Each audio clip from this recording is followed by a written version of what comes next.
Un mega placer, un honor poder conocerte. Estamos hablando el día de hoy con Regina Solórzano, directora y fundadora de Talipot Studio. Si me confundo en alguna pronunciación, si me corriges, perfectísimo, muchísimas gracias. ¿Cómo estás antes de empezar? Hola Alfredo, muy bien, muchas gracias por el espacio, todo muy bien y pues muy contenta de poder platicar un poquito con ustedes. Sí, igualmente.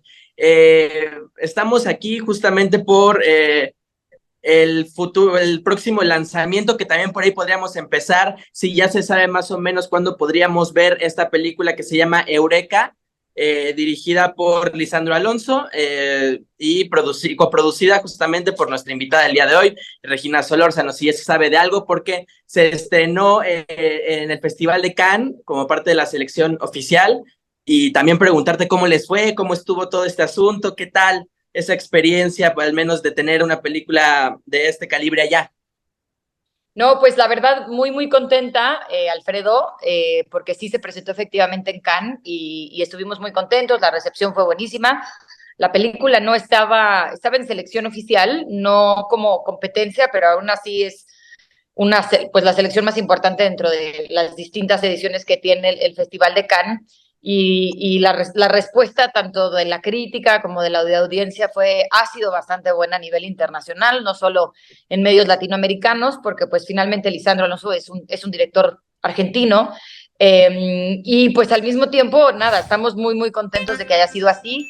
Todavía no tenemos una fecha confirmada de cuándo podría la película estrenarse en México o estrenarse ya más a nivel exhibición internacional, pero definitivamente pues Cannes es un punto de partida muy bueno que le da una perspectiva distinta a la película y mucho más positiva, y pues ya estaremos en los próximos meses oficialmente pues compartiéndoles las fechas de estreno. Estaba viendo la sinopsis un poco de la película, y creo que lo primero que pensé es que en materia de producción ha de haber sido un reto bastante grande, porque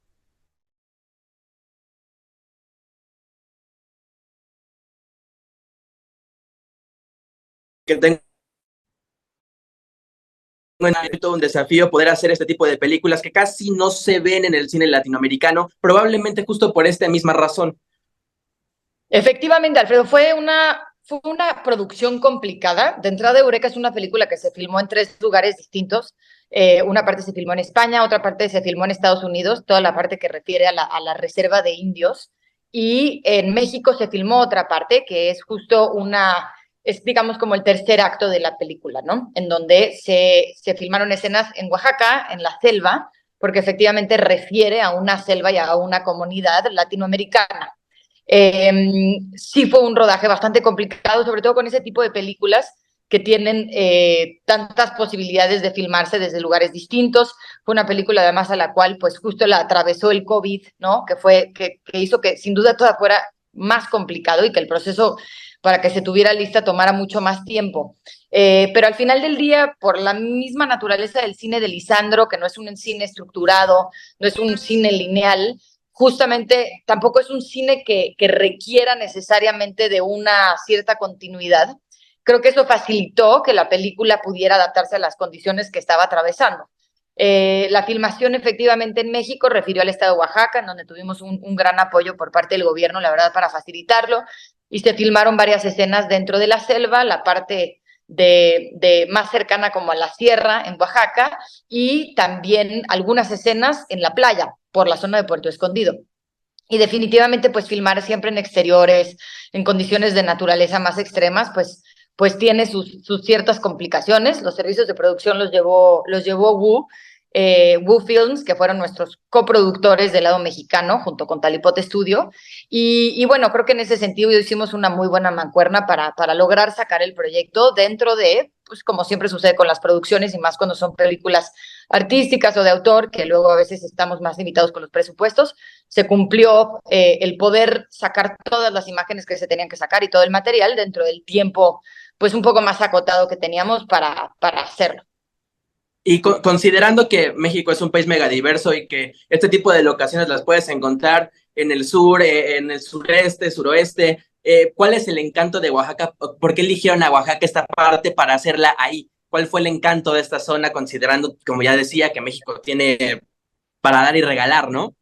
Sí, efectivamente. Oaxaca, la verdad es que visualmente es un estado poderosísimo. De entrada tiene la noble combinación de tener playa y tener selva a unas escasas 3 horas, 4 horas de distancia, ¿no? Que eso es importantísimo. En otros estados de la República se tienen otras variantes, ¿no? Pero definitivamente no es tan sencillo encontrar ambas locaciones o tipos pues eso, de paisaje dentro de un mismo estado. Recibimos un gran apoyo por parte del gobierno para lograrlo, ¿no? Que definitivamente nos apoyaron, ¿no? Con posibilidades y facilidades para que la película se filmara ahí. Y también encontramos la posibilidad de filmar en una reserva privada que se llama Pueblo del Sol, que está justamente en Oaxaca, que permitía la posibilidad de que filmáramos dentro de una selva, pero que tiene las posibilidades de, como es una reserva privada, pues todo está seguro y es cerrado. Entonces, cuando uno trae un crew de esas dimensiones también, pues facilitó muchísimo la ecuación poder hacerlo de esa manera, contenerlo de esa manera, y no necesariamente irnos a una selva mucho más abierta que tenía requerimientos y pues de alguna manera requeriría precauciones distintas, ¿no? Entonces, creo que fue un cúmulo de muchas cosas, pero sin duda creo que fue encontrar todos estos elementos en el mismo lugar. Y fue que también visualmente, insisto, el poder de Oaxaca, de lo que tiene como selva, de lo que tiene como playa, pues es sumamente poderoso y es sumamente atractivo para filmar. Y además de Oaxaca, y me parece el protagonista de esta historia es un actor de retalla mundial, algo que en tus producciones no es ajeno. Ya en algunas de tus producciones encuentro que está el nombre, por ejemplo, de Willem Dafoe, pero en este caso está Viggo Mortensen. ¿Cómo lidias con estos nombres, ¿no? Que a lo mejor está un poco ajeno a lo que nosotros hacemos acá, ¿no? Lo que tú haces, pero ¿cómo tomas la posibilidad de estar en el mismo proyecto que estrellas de este calibre, ¿no? También incluso en la dirección, pero pues Viggo Mortensen en este caso probablemente es la figura más rimbombante, ¿no? Dentro del casting. Sin duda, fíjate que fue muy interesante porque, bueno, siempre tuvimos muchas ganas de trabajar, como bien dices, con alguien de la talla de Viggo Mortensen. También estaba Chiara Mastroianni involucrada en el proyecto, ¿no? Todo el cast también de Brasil, que son actores increíbles, que fueron parte ya de la última parte como tal de la película. Y pues la verdad, justo nosotros no coincidimos con la parte de Viggo porque Viggo estaba filmando en España. Esa parte de la película se filmó en España, no tuvo realmente mucho que ver con la parte de coproducción en México, pero finalmente a partir de esta película, que fue algo muy interesante y muy poderoso para Talipot, entra yo en contacto con Viggo Mortensen y justo ahora nosotros acabamos de producir Talipot Studio como una producción, pues ahora sí es la primera producción completa de talla internacional de Talipot Studio, como de principio a fin, que es un western que filmamos justamente bajo la dirección de Viggo Mortensen a finales del año pasado. Vigo es ahí también nuestro coproductor y Jeremy Thomas, que ha sido, la verdad, un honor increíble poder trabajar y colaborar con ellos dos por el calibre de pues, productor y actor, director que son y toda la experiencia que han tenido durante tanto tiempo en esta industria. Entonces, yo siempre lo digo que el cine, ¿no? Es como una compuerta, abre otra y es como una pequeña red que se va tejiendo en donde a partir de estos vehículos increíbles que son las películas vas entrando en contacto con otros actores y otras posibilidades para seguir haciendo nuevos proyectos. Claro, y justo quería abordar esta parte del casting y qué bueno que sacas. Me parece que el proyecto se llama The Dead Don't Hurt, perdóname mi inglés. Es este, correcto. sí, ahí estuvimos revisándolo en la página justamente de Talipot, pero a lo que quería llegar más que otra cosa es que en estas producciones, incluyendo Eureka, tenemos también siempre participación, bueno, casi siempre participación mexicana, aunque sean proyectos internacionales. En este caso está José María Jaspic, ¿no? Te tengo entendido. Fíjate que no está José María Jaspic. No sé si ahí, sí, no, José María Jaspic no está involucrado en ninguno de los proyectos. The Dead Don't Hurt fue una película que filmamos nosotros bajo la dirección de Viggo Mortensen el año pasado, a finales del año pasado. Es un western que en realidad toda la historia sucede fuera de México, sucede en Estados Unidos y pues una de las grandes virtudes de lo que ha promovido mucho Talipot Studio es utilizar México como un escenario justamente para proyectos internacionales, para también dejar ver todas las grandes posibilidades que tiene México en cuanto a su paisaje y su capacidad, ¿no? A nivel reserva natural. Esta película la filmamos te digo, octubre, noviembre del año pasado. El cast es Vicky Krieps, que justamente fue la actriz de Corsage, la actriz de The Phantom Thread. También tuvimos la participación de Danny Houston, de Solly McLeod. Fue un gran cast. Y Vigo estaba llevando pues el mando de la dirección, al igual que actuando, porque también tiene un personaje en la película. Y Jeremy Thomas de RPC es nuestro coproductor junto con Vigo también. Esta es una película que ya más adelante me va a encantar platicarles todos los detalles porque pues bueno, estamos ya perfilando ahora sí que toda la maquinaria para su estreno internacional este año, que en cuanto tengamos más fechas y detalles les iremos comunicando las fechas, y posteriormente su estreno en México. Perfecto. Yo había visto, no recuerdo si en Film Affinity, que en Eureka salía Jaspic, pero está bien, no pasa nada, qué bueno poder desmentirlo. También hablando un poquito de México, en otra entrevista habías dicho que querían apostar por una mirada nueva de lo que debería o podría hacer cine en México y Latinoamérica. ¿Qué significa esto? ¿Cómo debería ser o hacer cine en México y Latinoamérica desde tu perspectiva? Es correcto, efectivamente. Creo que una de las grandes filosofías de Talipote Studio y de mi visión, ¿no? Como CEO de esta casa productora es justamente darle a México la posibilidad de tener una perspectiva internacional, porque México tiene grandes historias, grandes posibilidades a nivel, insisto, visual. Este país tiene una diversidad alucinante y que creo que pocos países tienen, la cantidad de locaciones y de ecosistemas completamente distintos para una filmación. Y siempre ha sido la intención, justamente como lo hicimos en el caso de Durango con The Dead Don't Hurt, o en el caso ahora también de Eureka con Oaxaca, como hicimos Tú Eres Mi Problema en Baja California, de tratar de poder darle perspectiva y visibilidad en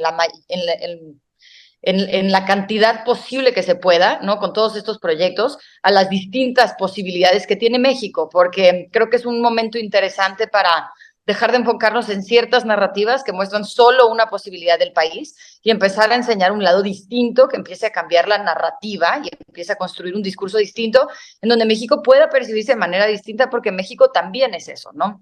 Ha sido, la verdad, muy grato colaborar con equipos internacionales, como lo hicimos en The Dead Don't Hurt el año pasado, que justamente reiteran este pensamiento. Con Jeremy Thomas, ¿no? Que me decía, bueno, si yo hubiera descubierto México hace 25, 30 años, solo estaría haciendo películas en México. Y creo que si recuperamos ese motor, ¿no? Si a veces podemos traer películas que a México, historias que inclusive no tienen nada que ver con México o historias que sí tienen que ver, pues justamente nuestro mayor motor y objetivo va a estar puesto sobre de eso, ¿no? Que logremos darle mayor internacionalidad a este país con una visibilidad completamente distinta a las narrativas que usualmente se le han adjudicado a Latinoamérica. Sí, justo como dices, también aplica a Latinoamérica. Estoy completamente de acuerdo en que a veces parecería completamente monótono las narrativas que se manejan en el cine, que se manejan desde tres personajes, tres historias que siempre son las mismas, pero según estaba leyendo, y fue lo que me impactó de esta película de la que estamos hablando, Eureka, que está hablando de nativos americanos, de esta cuestión de 1870, que son narrativas que casi no vemos en nuestro cine. Lo que quiero preguntar con este contexto es, parecería que hacer cine mexicano y latinoamericano no es viable y es monótono. ¿Cómo podríamos nosotros cambiar eso a partir también de Eureka, que es una apuesta que yo diría muy arriesgada, pero también bastante valiente? Pues mira, es una muy buena pregunta. Creo que mucho de lo que estamos experimentando ahorita los productores en México es justamente que hay que seguir estructurando una industria, porque más allá de que hay grandes voces, hay grandes talentos, hay grandes historias, muchas veces la parte más difícil de sostener es justamente la estructura financiera que permite que un proyecto suceda. Entonces creo que todos tenemos que ir nadando hacia la misma dirección, hacia seguir promoviendo, evidentemente, ¿no? Que ha sido una gran ayuda definitivamente la entrada de las plataformas como otro vehículo de exhibición, pero seguir también, ¿no? Motivando y apoyando lo que pueda ser la exhibición en salas de cine. Y de la misma manera que creo que hay mucho que contar de México y de Latinoamérica, ¿no? Y finalmente creo que es apostar a visiones frescas, nuevas, propositivas, distintas, que se atrevan a contar tal vez lo que es la narrativa latinoamericana desde otro lugar. Creo que hemos tenido grandísimos ejemplos de ese tipo de cine en los últimos años Y creo que es el reto de productores como Talipote Studio y de quienes estamos en la posibilidad hoy de continuar apoyando ese tipo de voces, de seguirlo haciendo y de además hacer alianzas entre otros coproductores, porque finalmente el cine es un arte de colaboración y su estructura financiera sobrevive en la medida en la que seamos muchos coproductores o algunos compartiendo de alguna manera el riesgo de un proyecto y más como casos como Eureka, ¿no? Que como bien dices es una película poética, simbólica, pero con una retórica importantísima que justamente reúne, ¿no? El concepto de las, pues eso, de las pueblos originarios latinoamericanos, inclusive también en una conexión interesante con lo que es la parte nativa de Estados Unidos, ¿no? Que reúne y nos, digamos que establece un terreno en común con Latinoamérica y que creo que esos son códigos que hoy hay que enaltecer y hay que buscar, porque finalmente, en mi punto de vista, el cine constituye como vehículo la posibilidad de reencontrarnos desde un lenguaje distinto, ¿no? Un lenguaje que nos lleva a, digamos, a salir muchas veces de la estructura de los códigos racionales que venimos cargando desde hace tanto tiempo. Entonces, creo que es un conjunto de muchas cosas, pero me parece que le corresponde a los coproductores latinoamericanos hoy velar por los intereses también del cine latinoamericano. Y esto justamente como lo dices suena poético, precioso, y a veces tanto a los espectadores como a los creadores de cine nos cuesta y les cuesta un poco ver a la cinematografía no solamente como arte, como entretenimiento, Claro. espectáculo, sino también como un negocio. Parecería que estamos peleados con la idea de ver el cine como un negocio, pero no tendría que ser así. Entonces, también tendríamos que reconfigurar y la importancia de ver al cine como un negocio sin que se vea como algo malo. ¿No estoy en lo correcto? Absolutamente, porque además son dos universos que tienen que convivir. El cine, finalmente, por su estructura y sus requerimientos, pues es un formato que requiere de una inversión alta para suceder, por todo lo que conlleva hacer una película, por el equipo, por las demandas, por los tiempos de producción, de su ejecución, de postproducción. Entonces, definitivamente creo que hay que reconciliarnos y creo que también estamos viendo grandes ejemplos de eso, pero hay que reconciliarnos como productores con la parte del negocio de esta industria y que inclusive películas como Eureka, bien aterrizadas, creo que también bien pensadas con modelos financieros distintos, tienen una lógica financiera, ¿no? Y obedecen a las posibilidades que ofrece su narrativa, que en cada caso van a ser completamente distintas, pero que uno puede ir encontrando modelos diferentes y a eso me lleva mucho a lo que te comentaba sobre retomar con mucha insistencia el tema de las coproducciones, de las colaboraciones, porque muchas veces la participación de varios elementos es lo que hace que se facilite el contar una historia como Eureka.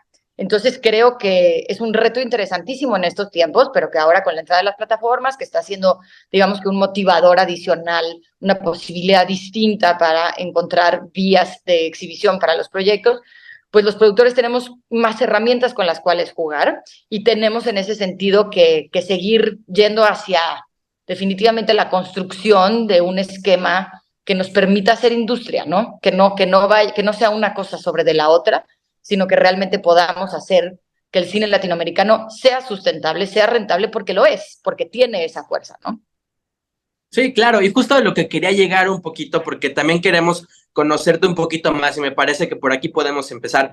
El trabajo de la producción, coproducción, producción ejecutiva, son cargos que creo que se tienen, no sé si malentendidos, pero creo que sí un poco ignorados, o al menos no sabemos bien de qué tratan, de qué van, qué hacen, cómo es que aportan a la película como tal, a la industria per se.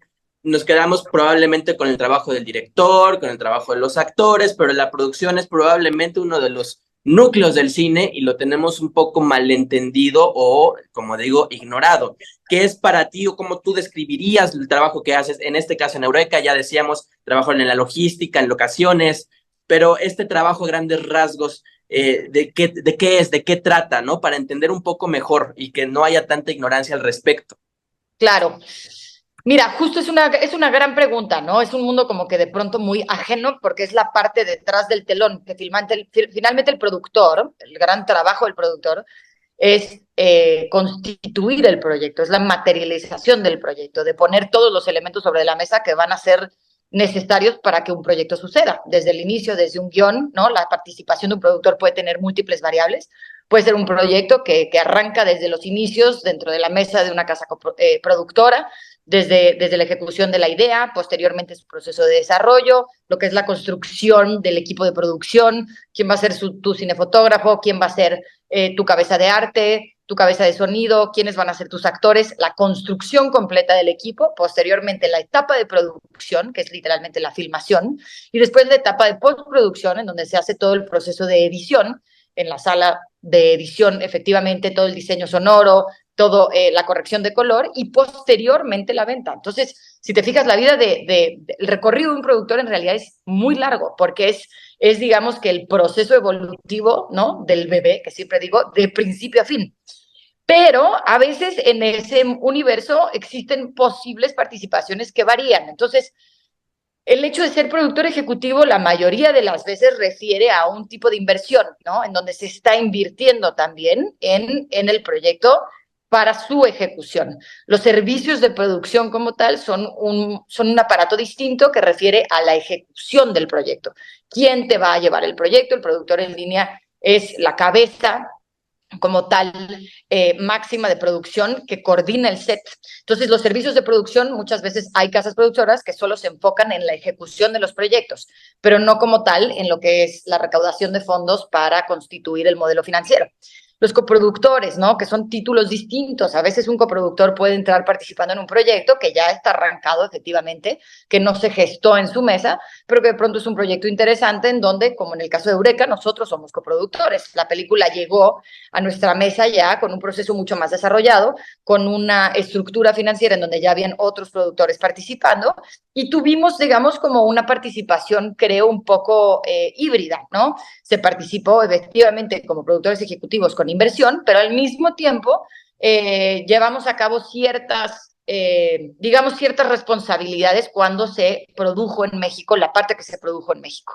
Entonces, como verás, es una cosa muy variante en el sentido del tipo de proyecto que es, el tipo de estructura financiera que requiere, y efectivamente un productor ejecutivo no refiere lo mismo a productor ni a coproductor, ni a servicios de producción.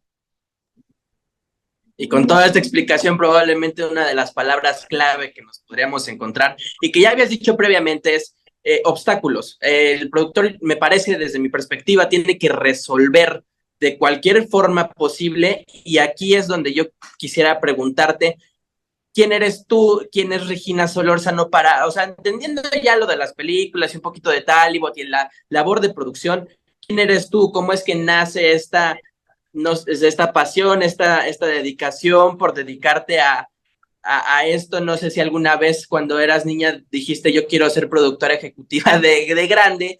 ¿Cómo nace este acercamiento con el cine? Tengo entendido que estudiaste en la Ciudad de México, en Centro, que pasaste por Viacom, por Cananá, por la Fábrica del Cine, según tengo entendido.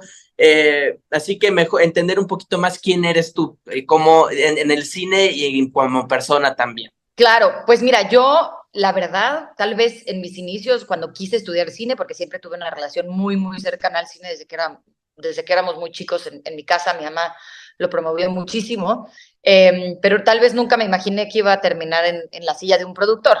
Pero paradójicamente estuve a lo largo de mi carrera, estudié cine efectivamente en Centro, y a lo largo de las experiencias que he tenido en distintas casas productoras, distintas, ¿no?, posibilidades dentro de la industria del cine, pues he estado en asientos distintos, ¿no? He participado como guionista, he participado del lado del departamento de dirección, he participado más del lado, efectivamente, de la parte ejecutiva, de la parte que es estructurar un plan financiero para poder montar un proyecto. Y eso creo que me dio o me ha dado hasta ahora la posibilidad de tener un poco los dos mundos, ¿no? Que eso es al final del día lo que creo que requiere un buen productor. Tú tienes que ser el mundo, ¿no? Tienes que ser el terreno que hila, ¿no? Esas dos narrativas, la parte financiera, la parte más del negocio, con la parte totalmente creativa. Entonces, estuve primero en Viacom, fue uno de mis primeros trabajos, que fue una parte mucho más, digamos, como más burócrata de la televisión, pero que igual me dio muy buenas bases justamente para lo que estoy haciendo ahorita. Estuve en Canana también, cuando todavía era Canana, la productora de Diego Luna y Gael García Bernal. Estuve participando ahí un par de años. Posteriormente estuve como freelance un rato, luego estuve como cabeza de desarrollo en una productora que se llama Fábrica de Cine, y posteriormente llegó la oportunidad de montar Talipot Studio, en donde podía ya tener la libertad de implementar mi visión, ¿no? Y justamente constituir una empresa que yo no quería, y también quien es nuestro inversionista mayoritario, queríamos enfocarlo en la posibilidad de hacer contenido de todo tipo, que de nuevo le diera a México una perspectiva universal internacional. Entonces, toda la constitución de los proyectos en los que me he enfocado como productora guardan esa narrativa y guardan esas posibilidades. Más allá de que hay algunos que pasan como tal solo en México, o hay historias inclusive que no tienen nada que ver con México, he logrado y he querido siempre ir más en servicio de la historia y en servicio de que cada una de estas historias tenga un modelo que sea sustentable y haga sentido con las posibilidades de la historia en sí, a necesariamente estar más en búsqueda de un formato, que también pueden existir esas posibilidades, pero yo creo más que hoy quisiera pensar que sí, existe cine de autor, existe cine comercial, existen esas dos narrativas, incluso en la parte de la televisión también, pero quisiera pensar que mejor nos vamos a enfocar en buenos proyectos, ¿no? Buenos proyectos que algunos tendrán una naturaleza mucho más autoral, requerirán maneras distintas de constituirse, al igual que habrá otros que efectivamente vayan a una posibilidad, y cuando digo comercial, creo que lejos de dictar con calidad comercial, debería de enfocarse mucho en la calidad, justamente porque abarcas pues un mercado mucho más amplio. En esa línea creo que lejos de enfocarme en uno o en el otro, quiero pensar que vamos a buscar historias que guardan posibilidades y necesidades distintas. Y en ese sentido encuentras un buen balance como productor. Eso creo que ha sido parte de mi proceso a través de todos estos pues distintos puestos y trabajos que he tenido a lo largo de mi carrera hasta este momento, que me han permitido ir encontrando todas estas narrativas y puntos de encuentro en la filosofía que hoy constituye a Talipot Studio. Y en esta pequeña semblanza hablaste un poco de pasado y presente. Entonces, de lo que se puede hablar, qué viene para el futuro, no solamente para ti, sino para Talipot Studio, de lo que se pueda contar. Lamentablemente va a tener que ser de una manera un poco breve porque la sesión de Zoom ya nos está correteando un poquito. Entonces, brevemente, sí, qué viene para el futuro, próximos retos y en este sentido, obviamente. Mira, pues vienen muchas cosas. Talipot viene como cualquier proceso evolutivo de un estudio, boutique o casa productora con estas posibilidades. Venimos calentando los motores ya desde hace tiempo con producciones pues justamente cada vez más interesantes, cada vez más grandes. El año que entra traemos nuestra primera serie de televisión, que efectivamente no puedo dar muchos detalles ahorita, pero que después los estaré compartiendo, pero que nos tiene definitivamente muy, muy contentos. Y este año estamos filmando otra película para el mercado más latino. Efectivamente es una película, una comedia que se habla en español y que también guarda, como mencionaba anteriormente, una narrativa que a pesar de su escenario mexicano es totalmente universal. Ese es otro de los proyectos que traemos sobre nuestra mesa en este momento y probablemente la filmación de otra película a inicios del año que entra, pero este es un mundo con muchas variables y como bien lo platicábamos, pues hay tantos agentes, ¿no?, que definen que un proyecto puede ir hacia adelante o no, que finalmente pues estamos un poco en el balance de ir entendiendo qué proyectos van a ir antes y qué proyectos van a ir después. Pero por lo pronto eso es lo que viene y también, por supuesto, muy importante, el estreno de The Dead Don't Hurt, que ya les estaremos platicando cuándo y dónde es que se va a estrenar la película. Y posteriormente, efectivamente, Eureka, ¿no?, pero ya dentro del mercado mexicano y seguramente su salida a nivel nacional. Pues Regina, nada más que agradecerte mucho esta plática, también tu trayectoria y tu trabajo un poco, porque me parece y lo he pensado durante muchos años que queremos salvar al cine mexicano, pero lo queremos hacer desde el verbo y no desde el hecho. Entonces, agradecemos que haya personas que traten de hacer algo por la industria y que se expandan también y llevan a la industria mexicana y a alguna pequeña parte de él a otras partes con grandes creadores como Leo Carax, en Annette, tengo entendido también, que ese también es Correcto. un nombre bombante, grandísimo. Entonces, nada más que agradecerte y reconocerte ya más como persona que como entrevistador por este trabajo que has hecho, que se ha hecho en Talipot, y una vez más agradecerte por todo esto. No, hombre, te agradezco muchísimo, muchísimo y fíjate que me parece muy lindo y muy adecuado lo que dices. Creo que al final tenemos que, con los hechos, demostrar que estamos en servicio y en favor de talentos mexicanos, de que esta industria siga y siga creciendo.